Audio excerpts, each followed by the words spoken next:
currently in the middle of doing some spring cleaning here in the garage. But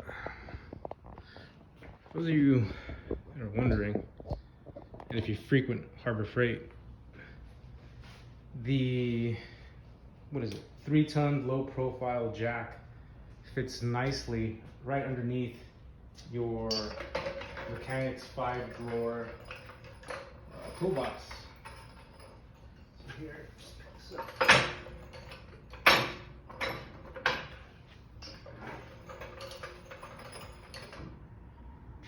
Still have room for your tray, and if you really wanted to, you can also put your jack stands underneath there as well.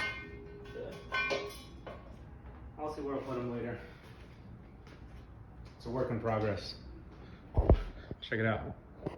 Race stripes on the toolbox. Gives it 5 extra horsepower.